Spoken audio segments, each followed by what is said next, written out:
Ladies and gentlemen, welcome to the first episode of the Easy Commentary Podcast.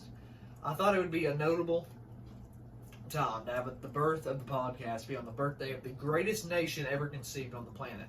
Even if this podcast is posted after, it was still created on July 4th, 2025, America's 249th anniversary of its independence. Before we get started into the podcast, most of the facts and research was done using tools such as Perplexity AI and ChatGPT. Now let me tell you something about the tariffs that no one is talking about. I mean, no one. I've heard this nowhere. Except at our family July get-together today. I was talking to my cousin Eric. Eric keeps his ear to the ground about all this sort of stuff. I've learned a lot from Eric. I always have very interesting conversations with Eric, and I've learned a lot from him. Anyway, Eric said, and this is what I quote, this is what Eric said directly. Tariffs have brought in $80 billion in revenue to the U.S., and literally, dude, no one is talking about it. And with further research, this was true. And I mean, I was seriously shocked. Because no one has, I've heard this nowhere. Like, maybe if Eric had not told me that today, I would not have researched it, wouldn't have looked into it, would have kept thinking, man, these tariffs are in the news cycle, they cooked us, they're back out of the news cycle. That I could not be further from the truth. According to the U.S. Treasury Department, Trump's tariffs have brought in over $80 billion in revenue. Which, that is a lot, folks. And I know, like, in government terms of big money, $80 billion is not a lot for the U.S. government. But still, folks, that is quite a lot for these tariffs to be bringing in. According to the Treasury Department data, from October to May of the current fiscal year 2025, the federal government collected $81.4 billion from tariffs. Due to new and increased tariffs implemented during Trump's second term. Now, folks, I'm not going to lie. When the tariffs were first announced, I, like many others, had mixed feelings. Tariffs would hit us hard. But I had hope that President Trump knew what he was doing. I mean, you heard it from Democrats. These tariffs are never going to work. These tariffs aren't going to bring in a dime. All they're going to do is wreck the economy, destroy America, and it's all Trump's fault. Because what it rolls down to with the Democrats is it's always Trump's fault. But he's always blaming me for everything. Your cat gets stuck in the tree, it's Trump's fault. The sky's falling, it's Trump's fault. The Democrats will always find a way to mix in Trump with something negative. It's never anything positive with these people. Because these people cannot be satisfied. The Democrats will never be satisfied. At the end of the day, I know there are probably a few Democrats who maybe really love our country and they think they're doing right. A bunch of the Democrats up there hate the nation. They would love to see it turn into a socialist trash heap like our northern neighbors known as Canada. Apparently, these tariffs were pretty effective to bring in a whopping $81.4 billion. Also, I could be wrong. This could be short term. This positive 81.4 billion that's been gathered in, that could disappear. That could go away. Maybe this is just short term positivity and it could go south. But as of right now, it's looking pretty good. I do think these tariffs will work out in the long run. It's just going to be a rough couple of months starting off. And I think that's what we saw. I believe these tariffs are starting to level out. I have faith President Trump knows what he's doing. President Trump ran several successful businesses.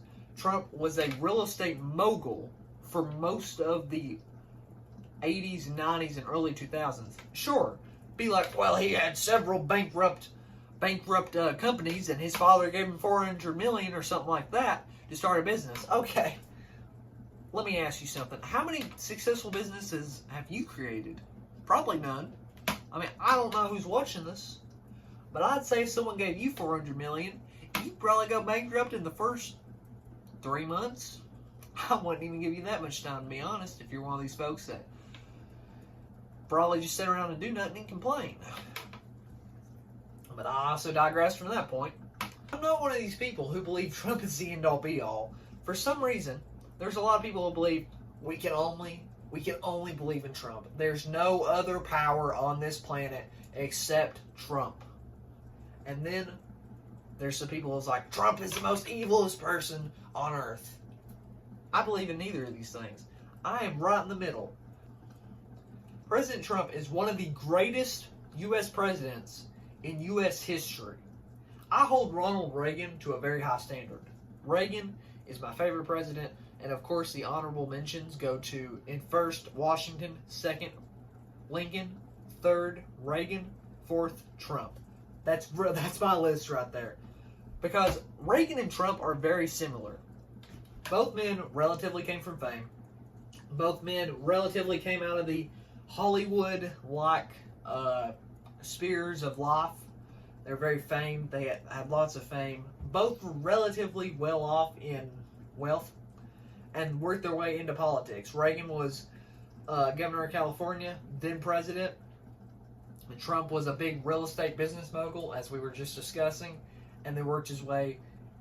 Literally, he didn't even go from governor or representative. He went straight into the presidency. I mean, everyone had hope in Trump in 2016 and 2017. I still have hope in Trump. A lot of people still have hope in Trump because he really is.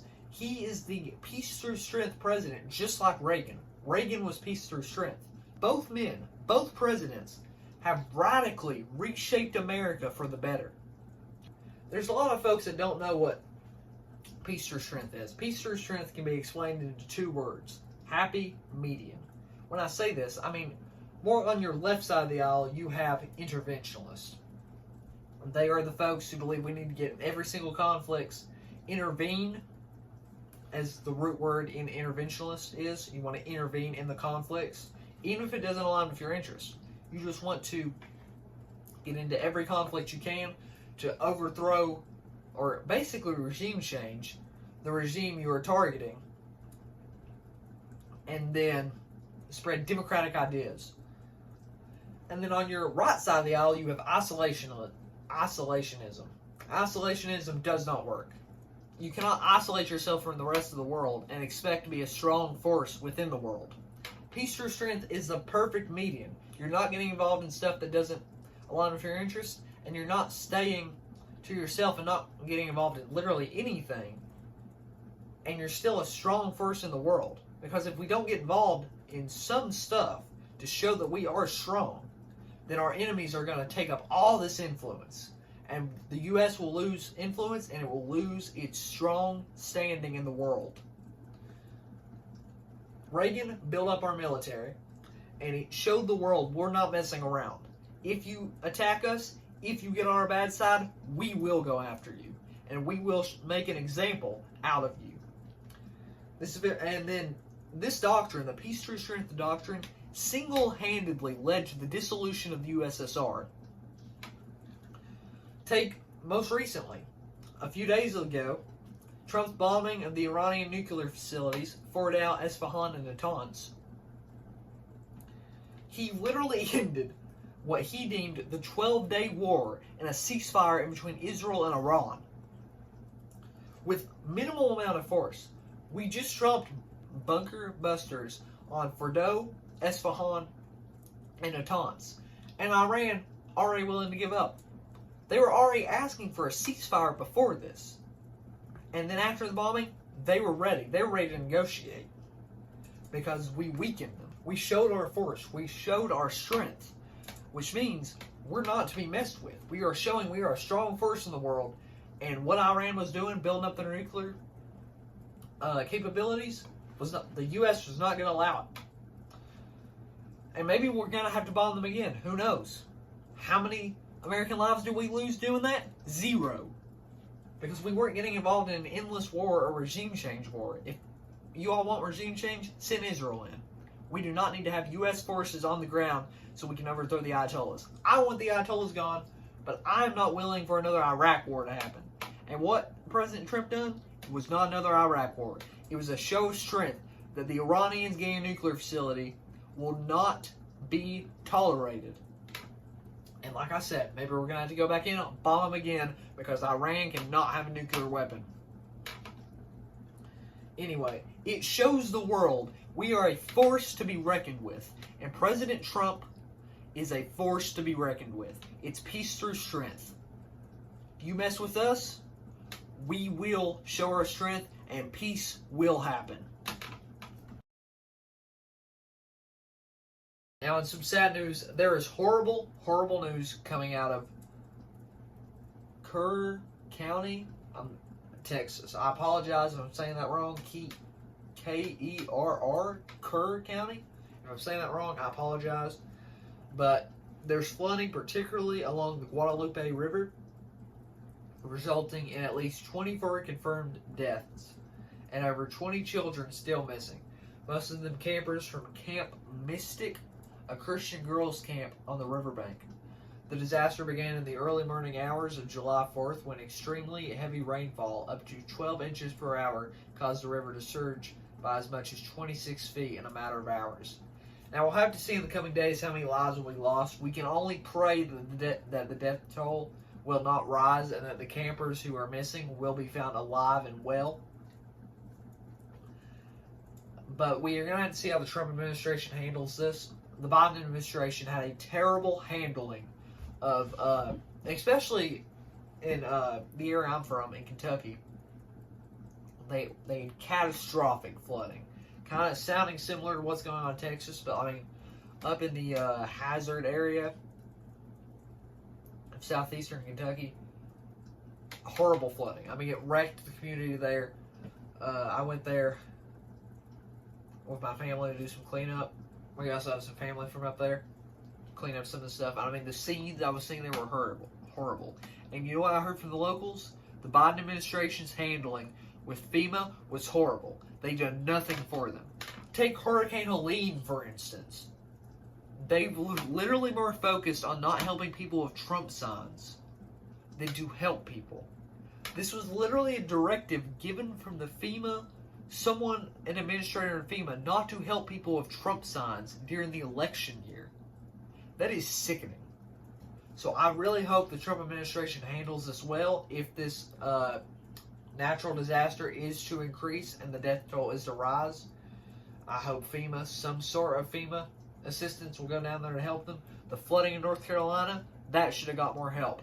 The Maui wildfires of, I think, 2022, if my memory serves me right, FEMA done a terrible handling of that. So we can only hope that the Trump administration handles this well, because when a lot of Americans are turned away from certain administrations when not enough assistance comes during disaster. Takes Bush, I cannot remember the name of the hurricane. I do believe it is Katrina. If I'm wrong about that, someone please comment if it's the wrong hurricane. I believe it's Bush's handling of Hurricane Katrina was very criticized. So when it comes to natural disasters, all we can do is pray, and all we can do is hope that FEMA or some government assistance can assist the people in these disaster zones. Today, President Trump signed the Big Beautiful Bill into law. The Big Beautiful Bill is passed just in time for President Trump's July 4th deadline. The bill passed in the House 218 to 214 and passed in the Senate 50 to 50, and Vice President J.D. Vance broke the tie, making it 51 to 50. Now, two of my state's congressmen, that being Kentucky, and those being Representative Thomas Massey and Senator Rand Paul, voted against the Big Beautiful Bill. And I don't want to be quick to rule them out as rhinos, because I don't think they're traitors to the Republican Party. I just think their fiscally conservative views don't align with the bill. They don't like that it has spending cuts, but it also adds $5 trillion to the national debt. I don't like that it adds to national debt, but border security and defense is great. We need more border security. We saw how the last administration destroyed the southern border, and now President Trump is going to build back the southern border, and then the defense. We're going to go later into what's more of in the bill, some of the quick comprehensive view of summary of the bill, what's all in it. Like the funding for Golden Dome is in there. But I don't really want to roll Paul and Massey as rhinos and traitors. And maybe time will tell. Maybe they do just do it out of a hatred for Trump. But I don't think, as of now, as the evidence has been presented, that they have a hatred of Trump and that's why they vote against everything. I just think their fiscally conservative views don't really align with the economics in the bill. Not the ideas, not the defense, not the border security, just the economics of it raising the debt. But time will have to tell. And now let's dive into what is in the big beautiful bill and the prices and the money put into it. Here's a detailed breakdown of the one big beautiful bill signed into law by President Trump on July 4th, 2025. Thank you to ChatGPT for summarizing this. So, major allocations and funding, tax cuts and deductions, permanent extension of the 2017 individual tax cuts. So these are the famed Trump tax cuts, which radically helped the middle class. It increases SALT cap to $40,000 for 5 years.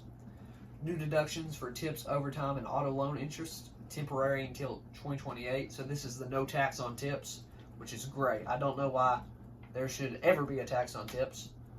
And this is one of Trump's major campaign promises, no tax on tips, which Kamala Harris tried to steal during the election. But I digress.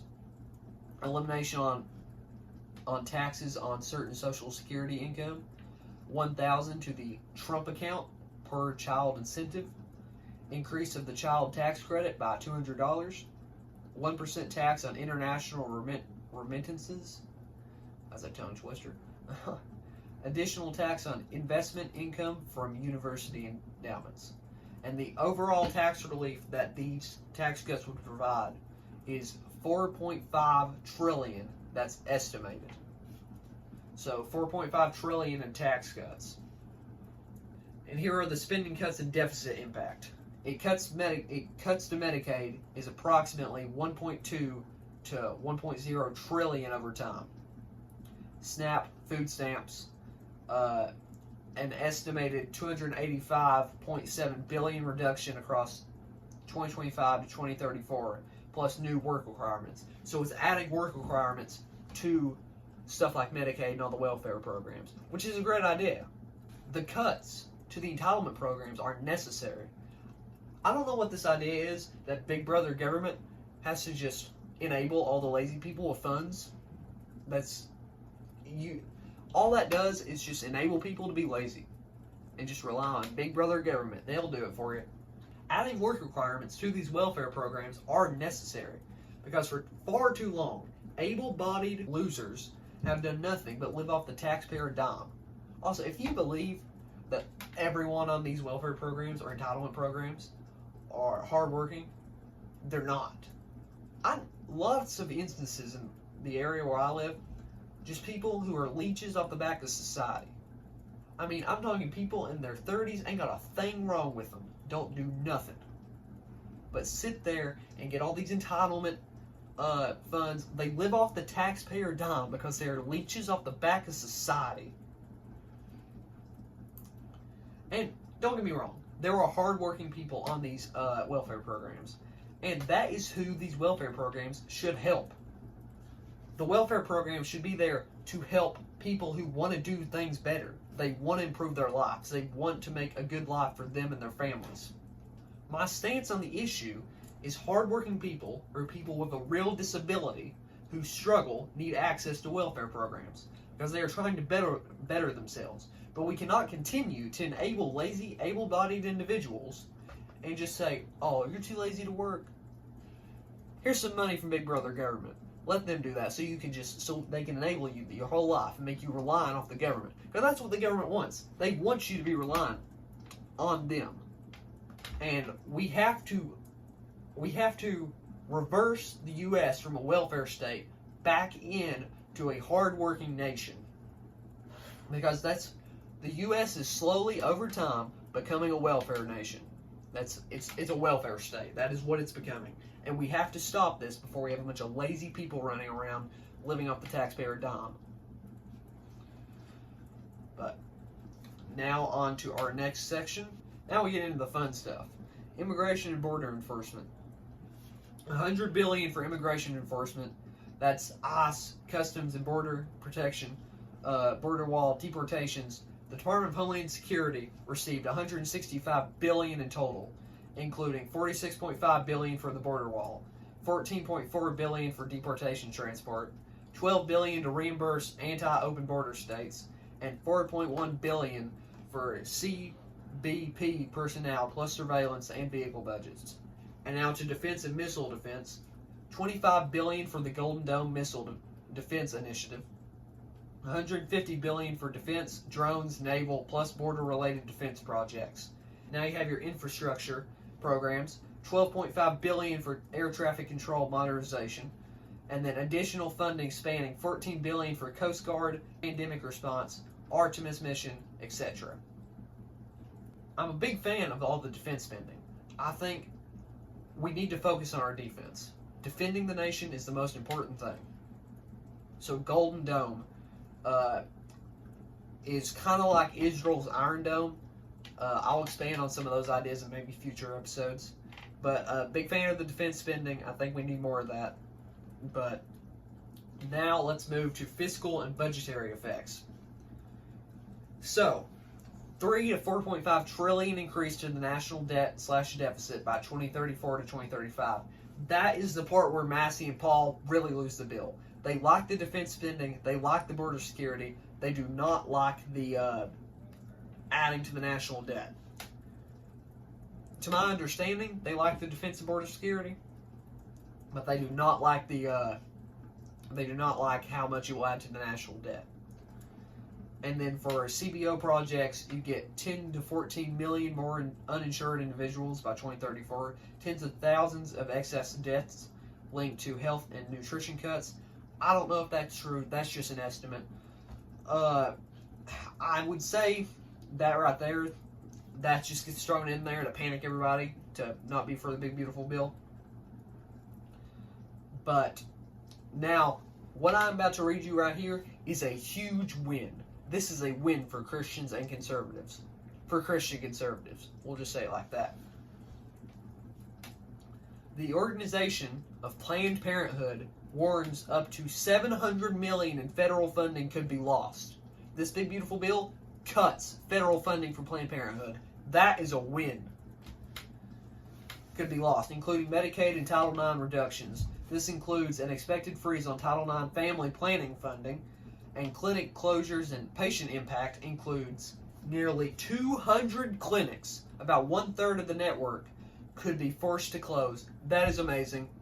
That is maybe the best news to come out of this.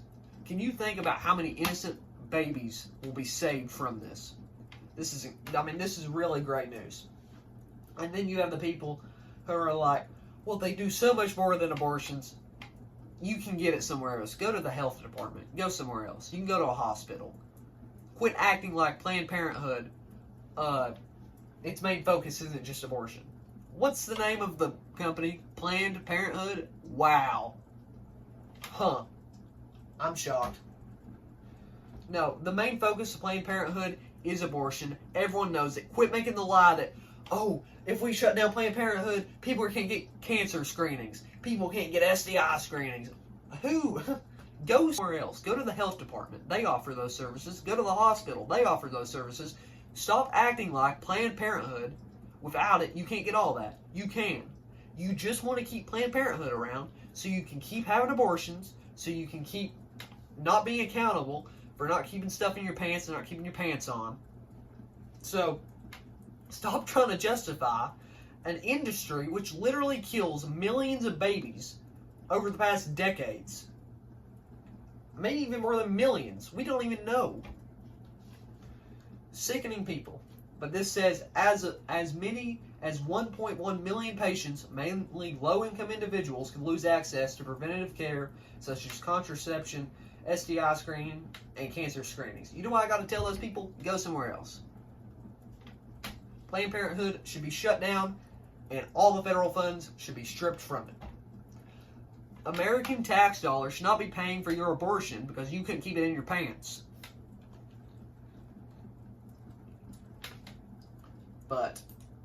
And then to the people who said, what about the people, the abortions of rape and incest? Well, that's less than 1%.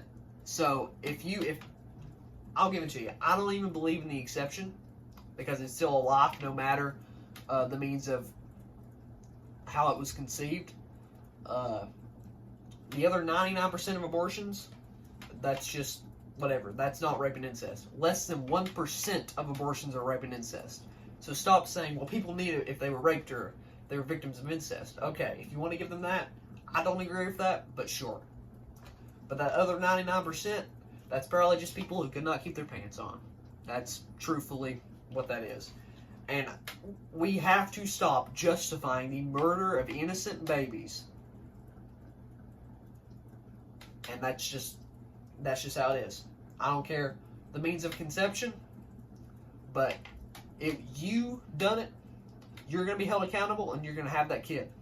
So, because you not being able to keep yourself accountable is not the fault of that child, and it does not deserve to die. So, ladies and gentlemen, thank you for watching. If you enjoyed this episode of the Easy Commentary Podcast, please like and subscribe and hit the notification bell to be notified for the next time we upload. Happy 4th of July, and have a great day, ladies and gentlemen.